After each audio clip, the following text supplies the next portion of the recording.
Delivery के बाद ना इंस्टेंट पूरी फैमिली में खुशी हो जाती है, ठीक है, लेकिन क्यों उस बच्चे के अलावा उस औरत पर ध्यान नहीं दिया जाता? Because at that time that mental psychological support is of crucial importance and it's mostly neglected. Most common जो एक लक्षण जो मैंने देखा है पोस्टपार्टम डिप्रेशन में वो है कि किसी चीज़ में बिल्कुल भी चाहत नहीं है। डॉक्टर आस्था, सबसे पहले आपसे एक सवाल है कि डिलीवरी के बाद ना इंस्टेंट पूरी फैमिली में खुशी हो जाती है, ठीक है, लेकिन क्यों उस बच्चे के अलावा उस औरत पर ध्यान नहीं दिया जाता? उसे खुद ही ध्यान देने के लिए दिया जाता है, आप ये खा लो, वो खा लो, ये खा लो, ये कर लो, वो कर लो, लेकिन उसके इमोशंस पर ध्यान क्यों नहीं दिया जाता? इनफैक्ट ये एक बहुत रियल और बहुत ही अहम टॉपिक है जो आपने चूज़ किया है, और ये इसकी अवेयरनेस जो ज़रूरत है, it's the need of the our.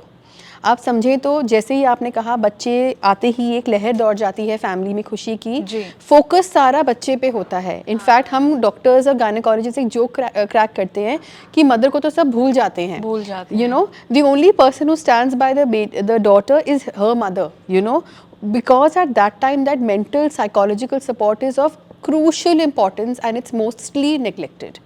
So this is something which is really I congratulate you to pick up this topic because the awareness is the first key. इसकी awareness, इसके बारे में जानना समझना सबसे important है हम नॉर्मल फीमेल्स के लिए ही, सब फीमेल्स के लिए ही, जिन्होंने जन्म दिया है, जो जन्म देने वाली हैं वो भी, और जो उनके आसपास का सपोर्ट सिस्टम है सबसे ज़रूरी उनके लिए। डॉक्टर सरस, आपसे जानना चाहूँगी कि जब एक महिला कंसीव कर लेती है ड्यूरिंग द प्रेगनेंसी पीरियड, उनके साथ मूड स्विंग्स होना विच इज़ वेरी बेसिक।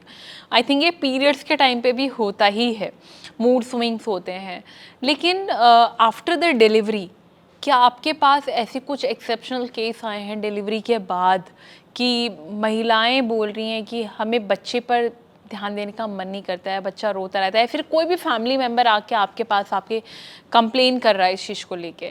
नहीं, बिल्कुल आती हैं, और मैं आपको ये बताना चाहूँगा कि अक्सर इनफैक्ट जो न्यू मदर्स होती हैं कई बार उनको आते आते काफ़ी टाइम लग जाता है, ठीक है। अच्छा, आते हैं कुछ लेडीज़, कुछ मदर्स डायरेक्टली हमारे पास महिलाएं खुद आती हैं आपके पास? लेकिन अक्सर देखा गया, अगर मैं परसेंटेज में बात करूं तो मेजॉरिटी गायनेकोलॉजिस्ट जो रेफ़र करते हैं केसेस वो हमारे पास आते हैं।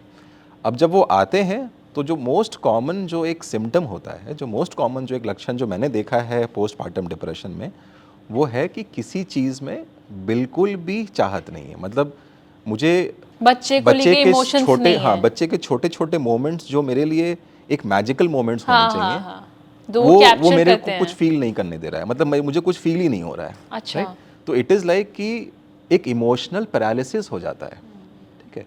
मतलब जिसको बोलते हैं ना कि सर आप कैसे डिफ्रेंशिएट करोगे कि ये बेसिक बस एक टायर्डनेस और एक फटीग नहीं है, क्या ये डिप्रेशन क्यों है? तो एक जो फटीग होता है ना, वो एक इमोशनल पैरालिसिस नहीं क्रिएट करता है, ability to feel love completely गायब हो जाती है।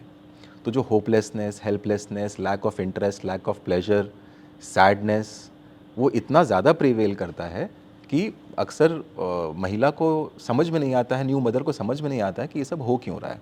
तो वो ऑब्ज़र्व करते हैं, कुछ टाइम देखते हैं, लेकिन फिर वो ऐसा नहीं है कि एक बादल छाया हुआ है और चला गया। तो जो फटीग होता है, जो एग्जॉशन होता है, आप उसको इमेजिन करो कि एक बादल की तरह है। वो आया और शायद 1-2 दिन में, 3 दिन में एक अच्छी नींद के बाद जा भी सकता है, लेकिन पोस्टपार्टम डिप्रेशन एक तूफ़ान की तरह होता है। वो आता है तो सिर्फ एक अच्छी नींद के साथ वो जाएगा नहीं, वो रहेगा, आपके साथ बैठेगा, वो आपके कानों में ना झूठी झूठी बातें बोलेगा, और जो न्यू मदर होती है ना, वो सारी बातों को वो सच मानना शुरू कर देती है, क्योंकि वो उनके नेचर में केयर होता है, उनके नेचर में एक एम्पैथी होता है। और मदर बनने के बाद तो ऐसे हार्मोन्स किक इन करते हैं कि वो एज अ पर्सन भी आपको चेंज कर देता है।